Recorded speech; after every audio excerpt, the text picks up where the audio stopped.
So, welcome back, everybody, to the Nomad Battlegrounds semifinals between TyRanT and VNA. There was a restart called by VNA last game, so just going to get this right back underway.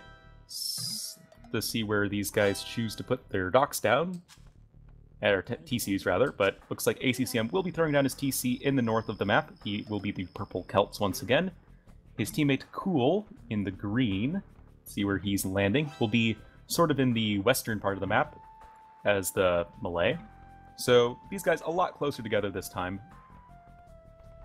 And for the other team, we have the TyRanT team with two victories right now. Just need one more to be able to advance to the next round and have a better shot at that $1,500 prize pool, of which most will go to the winner. We have the Viper playing as the Japanese in the middle of the map. And down at the south, we have Tato playing as the Malay. They were able to pick from a Civ pool, and as you can see, both teams picked the Malay, very strong civilizations. And we have the Viper as the Japanese and ACCM as the Celts.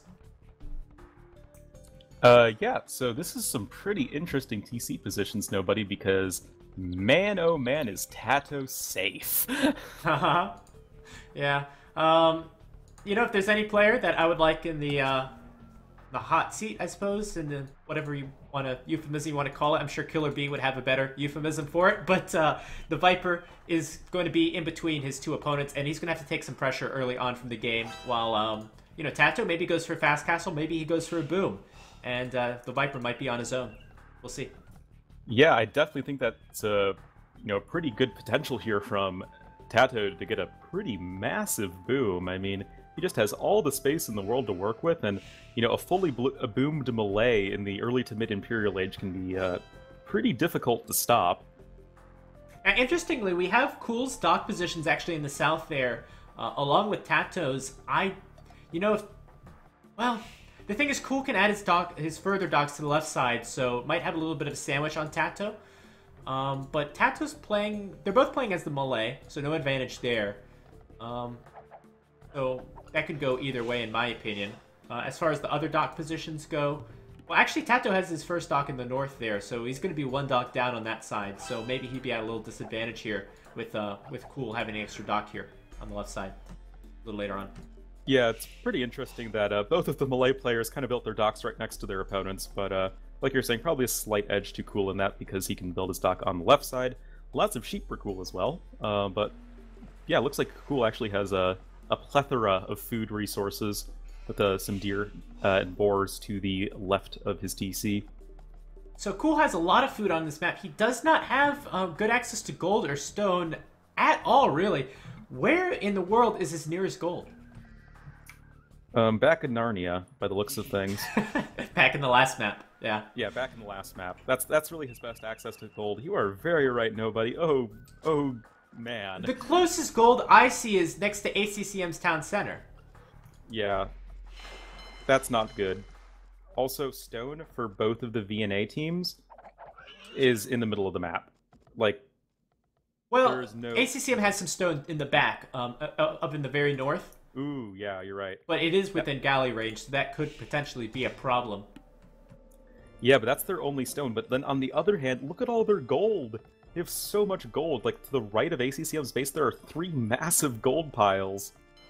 Yeah. That said, though, the TyRanT team has a lot of access to gold, too. Most of the gold is in the southern to right part of the map. We mentioned before how Nomad, anyone can win because these spawns can be a little bit imbalanced sometimes. As you can see, clearly, the TyRanTs having a better map position as far as resource availability. Yeah, everything for the TyRanTs looks, pretty standard, to pretty good. Tato also has plenty of deer next to his TC, as well as a couple boars, so definitely do expect a boom from this guy. But with all of this gold here in the middle to south of the map, like you were saying, these TyRanTs can get this train going on pretty quickly and just spam in very expensive gold units over to their opponents. All players with their dock up. The Viper has his dock over to the west, and ACCM has added his dock over to the east. What kind of strategy do you think we see from the Viper? Maybe some Castle Age Monk and Mangonel pressure. That would be pretty reasonable as the Japanese, who have very good monks, and, they have Mangonels. So Yes, they have mangonels. like every Civ, Every civ so far. so far, please no more Civs. It's the new Native American civilizations have no access to siege. That there would have to be some real interesting balance to make those guys But their balanced. buildings are mobile. Oh God. Please no. Please. I just want to see some mobile towers rolling into. Jokes aside, yeah, okay. I assume Viper eventually will, especially go for something more aggressive here. Tato, of course, goes something more defensive, and more flexibility for the VNA players. What do you think about the Celts' choice here? What do you think could be some of the strategies we see from them? I think, the wood bonus is obviously fantastic on this map. The wood a very premium resource as you need it for your ships, as well as to get your economy up and rolling. Late game, Celt's going to be pretty devastating with their excellent siege and infantry spam. However, the Japanese do kind of shred through the Celts with their samurai. So we actually might have to see some Celt Scorpions or something, because thinking about it, samurai absolutely annihilate both karambits and Celt infantry. So yeah, but that said, that's assuming players are the same position developmentally, and the Viper's able to get his castles up. Of course, the Viper is going to be probably behind developmentally if he's not able to do any damage. So that is something that probably has to be said. One thing I'm learning as I'm watching more Nomad games, I'm still learning, but as you said, the Celts with their their siege and their death ball should be very effective here, and I think that goes to one of the points on Nomad. Not as important to be mobile, but more important to just be able to take control of parts of the map and just go straight through with heavy units. Yeah, certainly, because you compare Nomad to a map like Arabia, because you have the map just ringed by water, you just have less space to work with. So units that are able to control space more effectively are going to be the units you want to go for. Yeah, and I have to say, after watching some of these games and the series last week, I'm really getting a little bit more of an appreciation of Nomad, and I'm glad to be seeing a Nomad tournament, which we haven't seen in a while. And it's really good to see these games. Yeah, definitely. I'm a big fan of sort of slightly atypical maps, like not the crazy, goofy meme maps, but something that's just a little bit out of the ordinary. I'm a fan of goofy meme maps. Well, I mean, I am too for community games, but less so for tournament games. Nomad is about as goofy as it gets for high level play.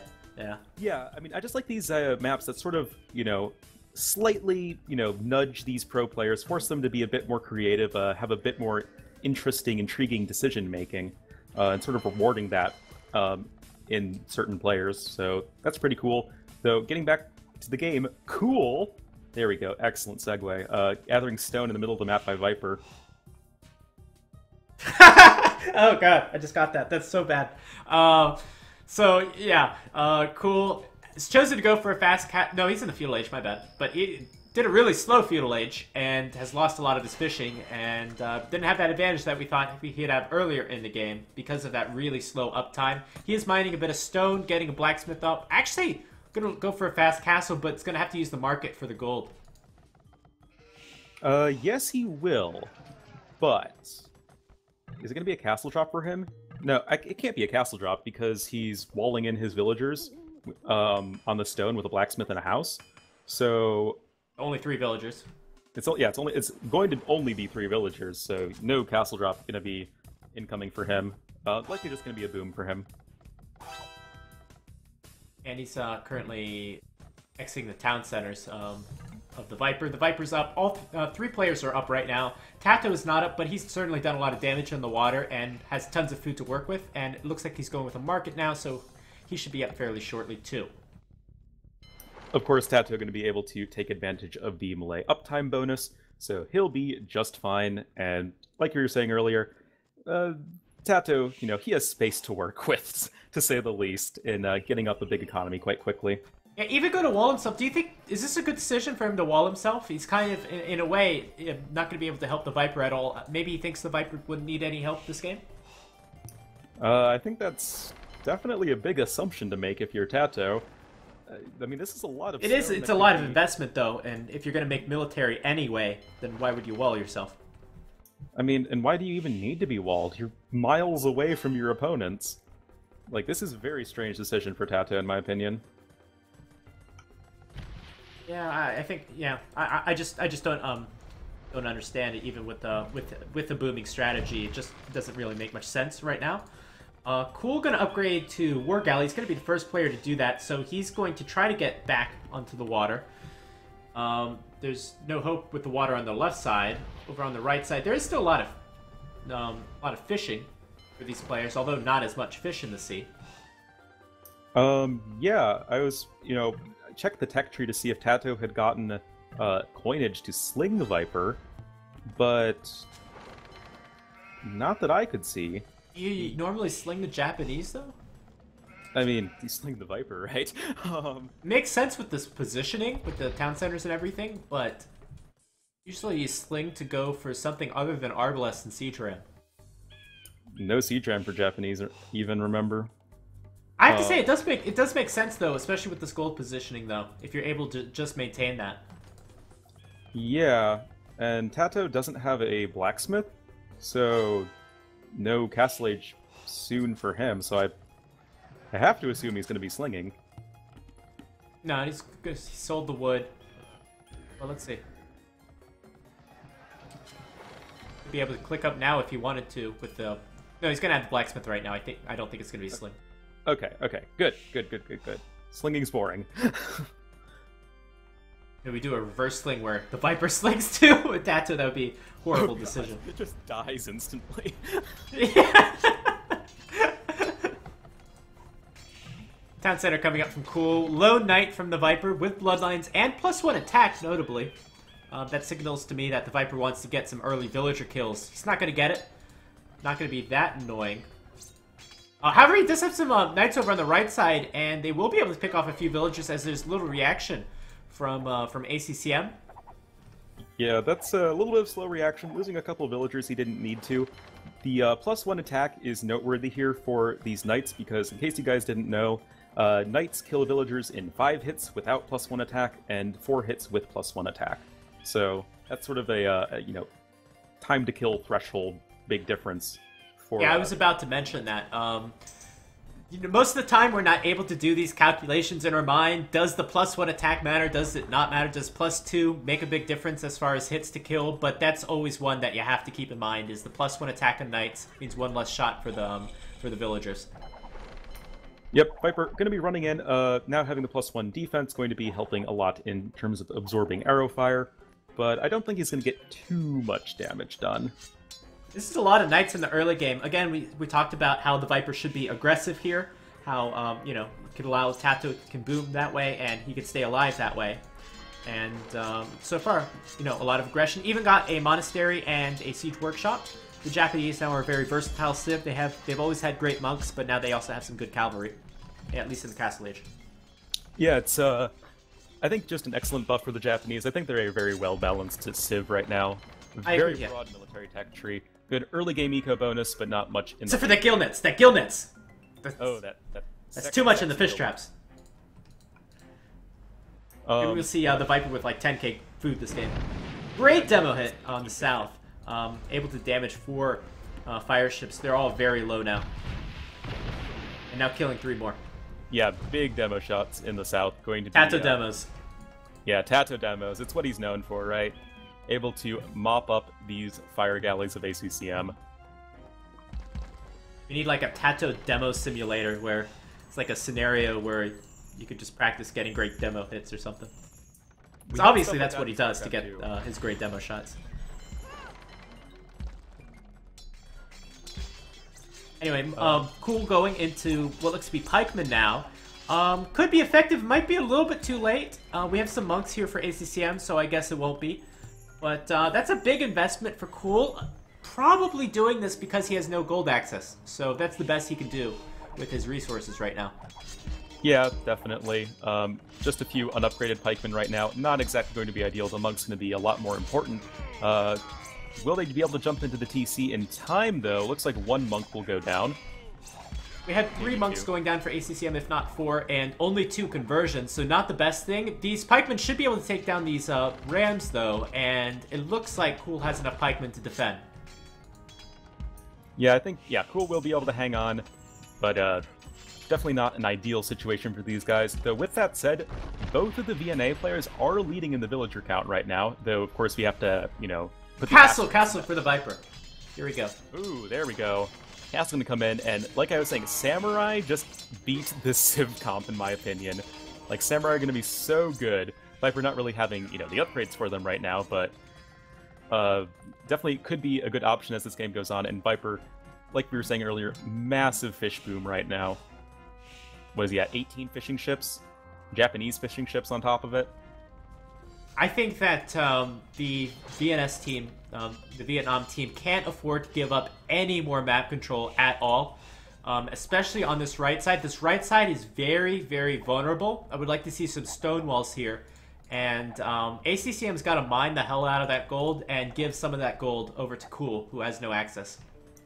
Is this going to be a doubt castle for Viper? It's close. It's real close.